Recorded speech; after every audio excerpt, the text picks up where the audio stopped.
Hey, it's John McBride of the Droning Company. Of course, I'm hanging out with my man, Chris. That's right. Chris, the drone geek of the Droning Company. Big drone geek. That's the right. only one. There's There's no other ones. All right, very good. Hey, so obviously we were able to get a hold of some pretty fun equipment, but I heard you were a little challenged trying to get your own Avata. Yeah, you know. You have an Avata. I have an Avata 1. Yes. Yes, and so flew that, got really good at flying that, and then DJI did what they do best and came out with the Avata 2. That's right. Well, I did not have the Avata 1. And that's the best part about it. So I went ahead and got the Avata 2 for you. Well, thank you, Well, John. you're welcome. Yeah, that is so nice of you. Today we're gonna be talking about the Avata 2. Yeah. You know, as far as FPV goes and flying and kind of bringing and showing the capabilities of this. We'll just do a really quick one, but we do want the guys from Droning Company to kind of take a look at this, you know. So we're going to have our other esteemed guests come in and evaluate this. Absolutely, absolutely. I mean, what I'm really interested to see is how DJI sort of leveled everything up. There have been a few announcements that have been made about this kit, and one of the most touchy points is that the FPV RC is not actually included in the bundle. You have to buy that separately. So a lot of people are being forced to use the motion controller. I'd like to see how that works, how that compares to the traditional Would you call it forced, or do you think it would be easier? Because you and I talked about this briefly, is like it seems like it's an intro FPV aircraft. The DJI is pretty good at putting that in the hands of general consumers that have no idea about this stuff.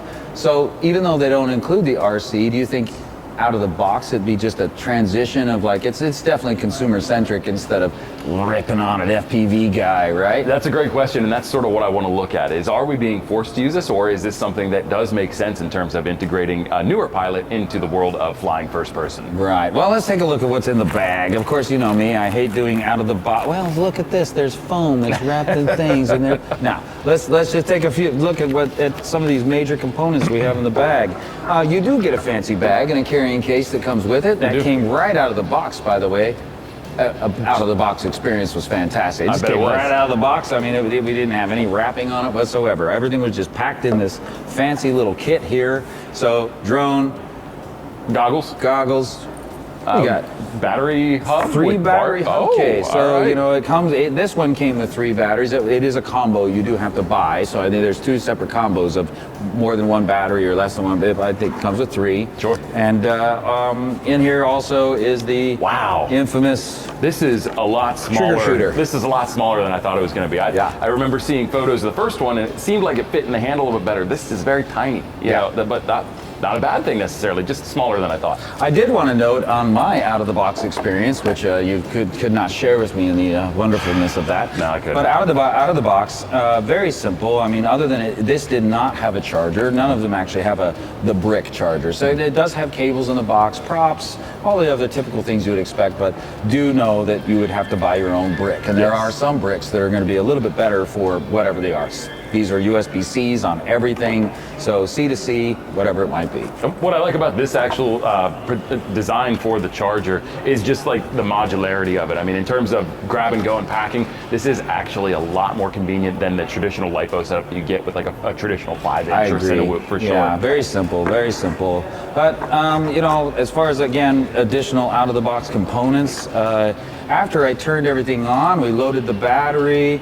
Turned on the goggles initially. There was already guidance there to connect to the phone, make sure you have your Fly app up and running.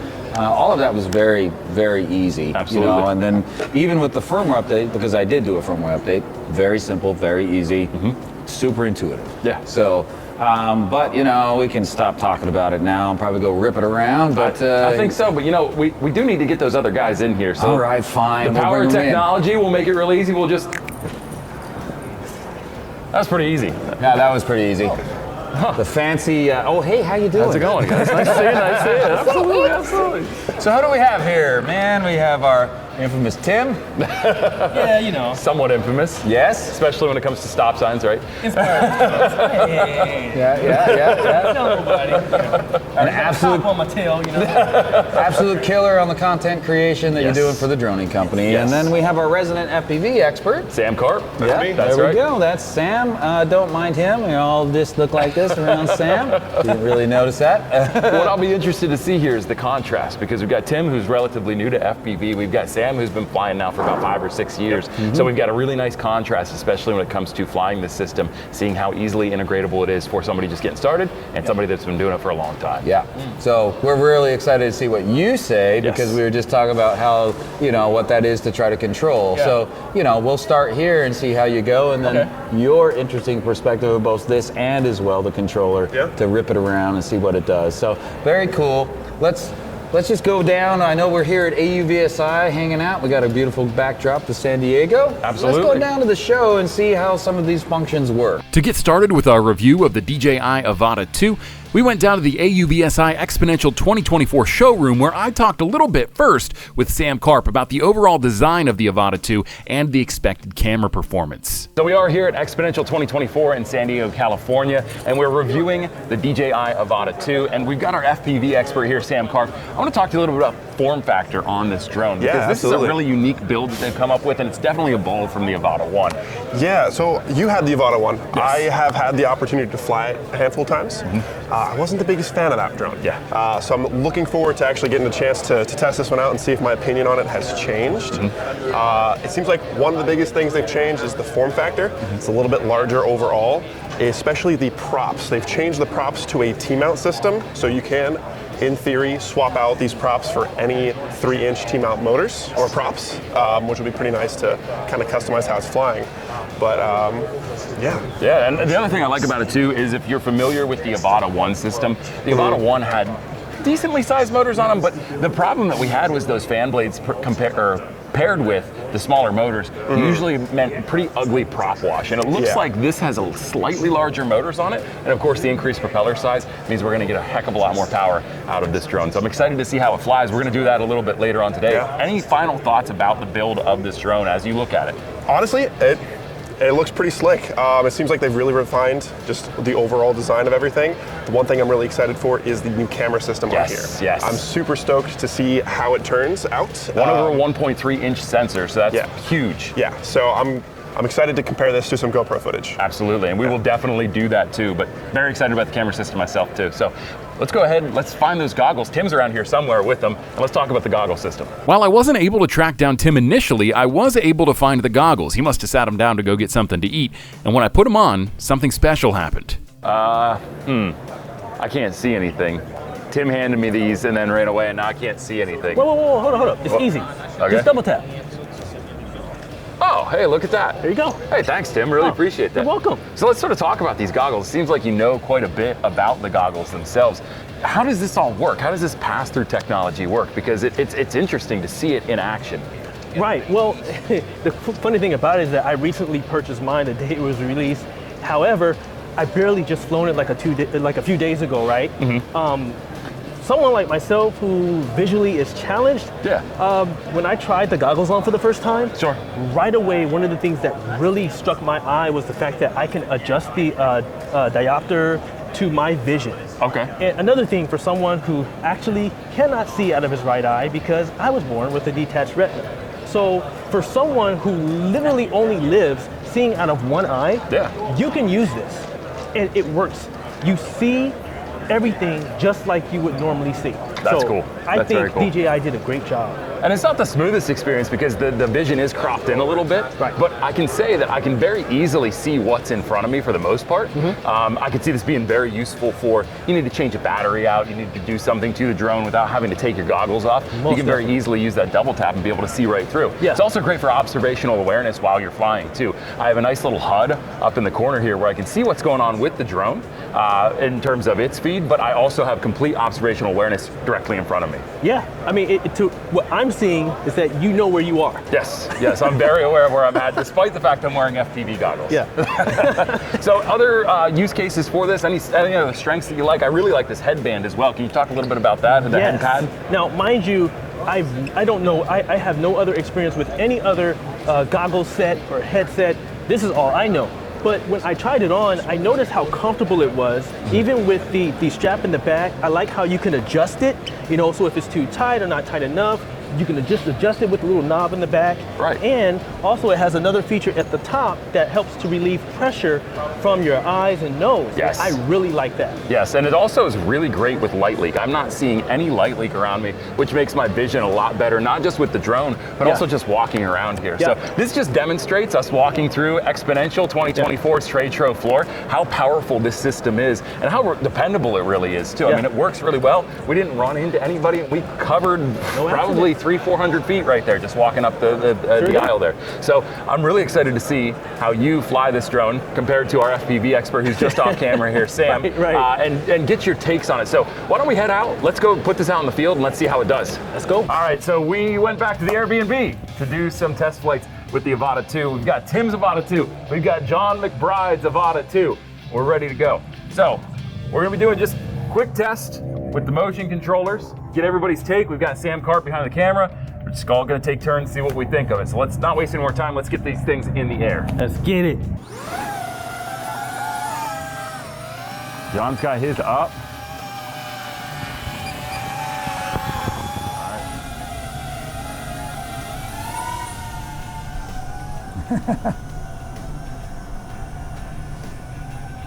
Just don't hit me in the face. Don't worry about it. So what are you guys' first thoughts as you're flying around here? Pretty comfortable. I mean, Yeah. we're just doing short little flights around the deck here, and pretty easy to move it around, manipulate it. Yeah, I'm over here going through the trees and stuff.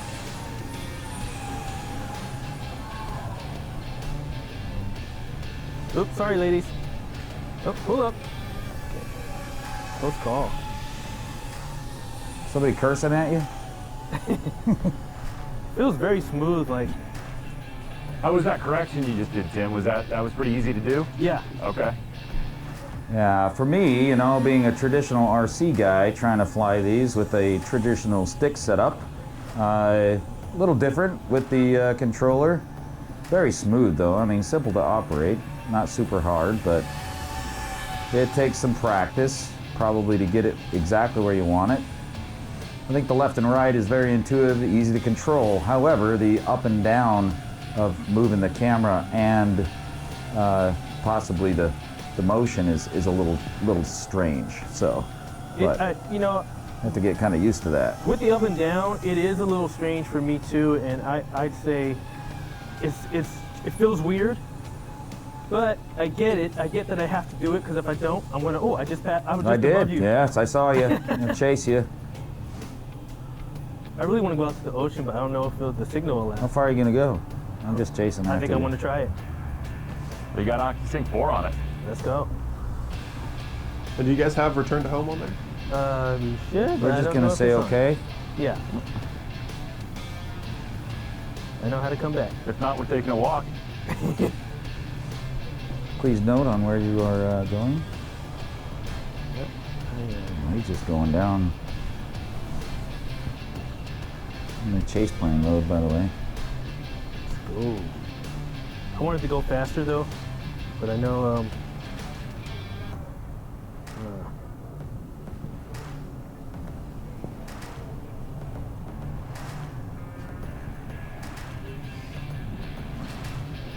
it's really cool. No, we should have did was connected to the phone so you guys can see the live feed. That would be nice so we could experience what you're experiencing. Oh, this is nice. John, you behind me? I am. Oh, I got a oh, never mind. That just means it's recorded. Oh, man. Oh, I'm losing signal. I got a little break up as well. Yep. Climbing. Oh, I see, All right. ooh, trap. Okay. Oh, Uh-oh, connection did we get failed. a disconnection? Yep. Me too. Okay. Return to home home. on She's both. coming on. Woo! Okay.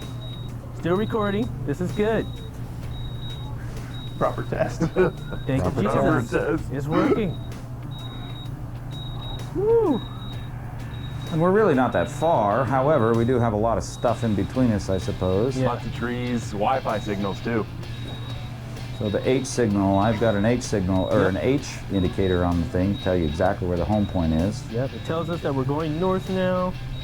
As the Avata 2 is getting ready to return to home. It lost signal.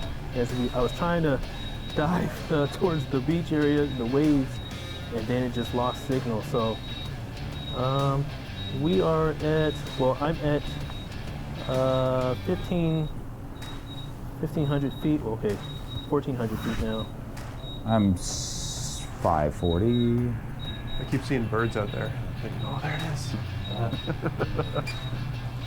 I see one of them. I canceled mine because I have full control now. Okay, I'm gonna do the same thing. Wait, how'd you cancel? Press the take-off button little thingy, Oh, as long as you have control. aha! Back in there. All right, coming in. Try not to hit you in the face. John's bird. Am I clear? I think you're clear. You can land her. I'm diving.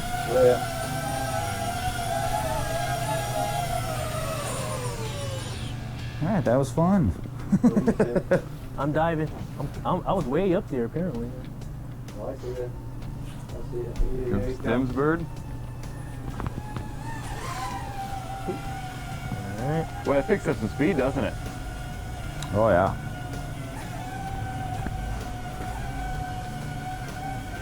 I'm gonna double tap because I can't see where the drone is. Did you just use the double tap feature, Tim? Yeah. You know what we do at the droning company? We always double tap. All right. But what I can't tell is if it's if it's like right here where I can land. Bring altitude down just a bit. So use, yep, that one. All right, bring it towards us a little bit. You're gonna want to roll left. Yeah. There you go. There you go. All right, now pitch forward just a bit. There you All go. right, you're clear to land. Good. All right. Yep. Copy. Here we go.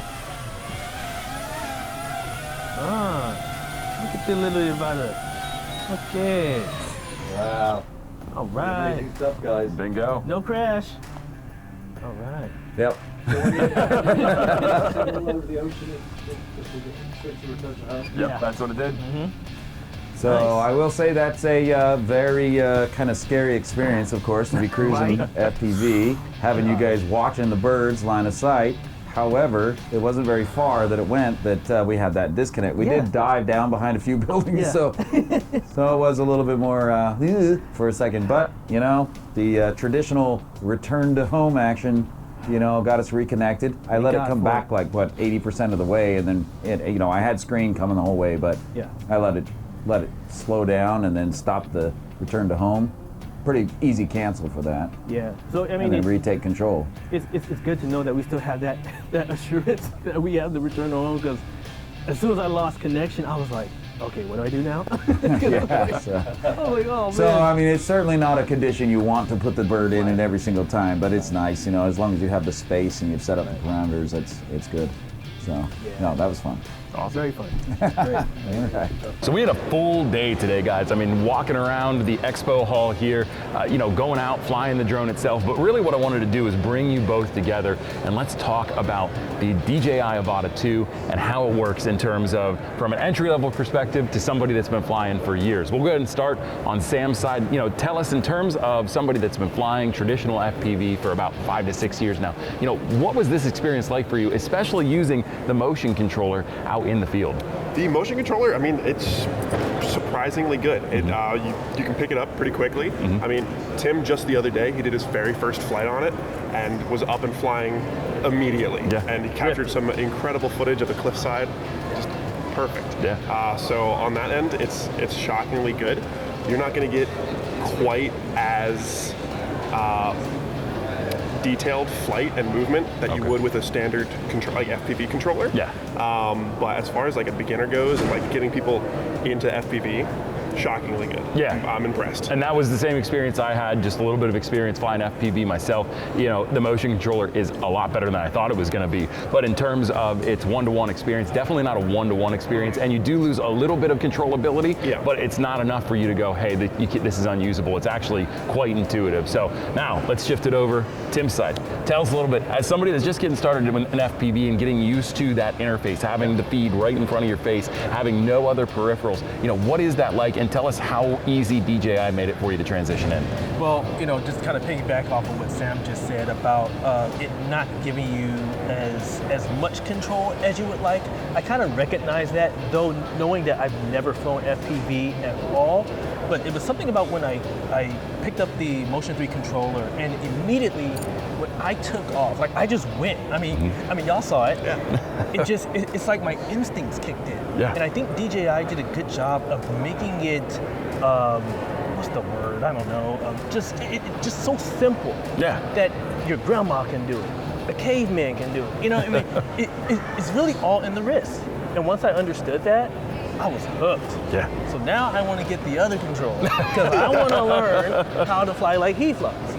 So I think we can all come to a consensus here. The Motion Controller 3 isn't necessarily for everybody, right, but it's a great entry-level step for somebody that just wants to sort of get their feet wet and experience the freedom of FPV flight without having the responsibilities of keeping it up in manual mode. I agree. Yeah, absolutely. 100%. So would you guys both give it your seal of approval? Somebody's looking to get an FPV, they want to start in an Avata 2, that looks like a good platform? 100%. Absolutely. Yes. Cool, Yes. Awesome guys. I appreciate your time, your insight. This has been a great review video, one of the best I've ever done because I haven't had to do a lot. I would be remiss if I didn't say that we do need to thank today's video sponsor, John McBride. John McBride sponsored today's video. Yes. So everybody, all at once, 1, 2, 3. Thank you, John. That was so nice of you. So until next time, guys, I'm Chris the Drone Geek. This is Tim Brazzel and Sam Karp. We're out of here. See ya.